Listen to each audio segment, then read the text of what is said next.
we're back with another macrame Q&A session.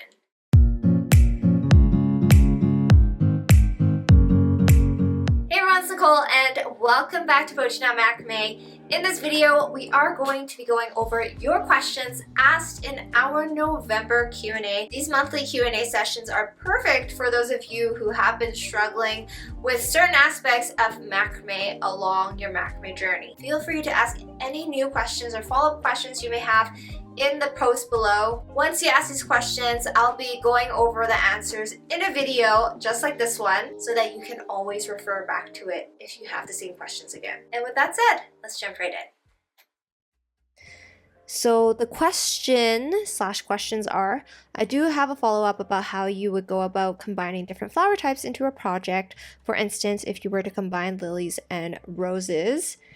Lilies with a longer, more oblong, pointed petal shape, and roses with more rounded and overlapping petals. Would this combination work in a project? If so, what considerations would someone need to make for choosing options for leaves and arranging each element in a project?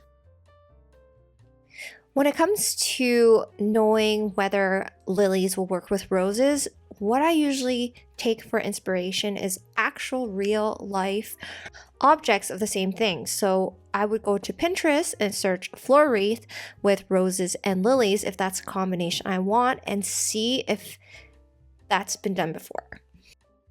And as you can see here, there's many wreaths that do include lilies with roses. You can see here you have a mixture of the longer, more pointed flower of the lilies along with the roses. And you can see that it's accompanied by some longer, skinnier florals and leaves to make it look nice, because one thing to consider when combining different flowers and leaves together is the contrasting colors. As you can see, they have a pink-white lily versus a white rose, and then you have some green leaves with some of that purple long flower. I'm not sure what that one's called. Perhaps it's just lavender? Regardless, if you like how this one looks, then you can mimic your macrame floral wreaths to something similar. So we're just going to look at maybe another one just to see if any catches your eye. And then I see this one here. We have less going on. We have two of the lilies in the middle, and they're similar colors to the roses in this one. So pink lilies with pink roses. How they combine them together is they have the longer lilies in the center with the roses on the sides, and then combined with some bigger leaves and then also some longer, skinnier branches as well. So when it comes to whether a combination of flowers work or not, this is what I would do.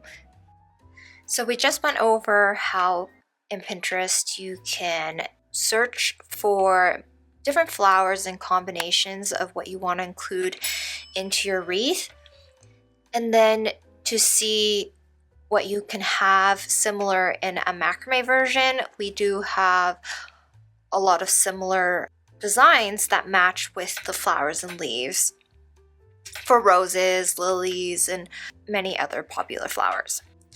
So here is a calla lily. I know it's not the regular lily, but it's also a longer flower, and so you can include something similar with roses. I love this rose pattern. So these ones are including the stem, but you can just make the flowers up until the bottom of the flower. Don't include the stem and use it for your wreaths. As for the leaves, we saw some of them that had regular shaped leaves, and these are perfect. And then for the longer, taller stems, you can use this similar design with the leaves, but if you want it to look a little bit longer with the leaves, I would leave more space in between the leaves. I do have several other patterns of leaves and flowers you can use to incorporate into your floral wreaths. So you can definitely pick and choose what you'd like to include in your own wreath. I'll post some of these flowers and wreath patterns directly in the description below so that you can have quick access to them. And that concludes our Q&A session for this month. If you guys have any new questions, let me know in the post below, or you can wait until we release the Q&A post at the beginning of next month. That gives you the opportunity to ask any questions you may have. You don't necessarily have to wait though. If you do have any burning questions you want to ask right away, make sure you leave it on any of these posts, or you can direct message me as well. I hope this video was helpful in answering your guys' questions this month.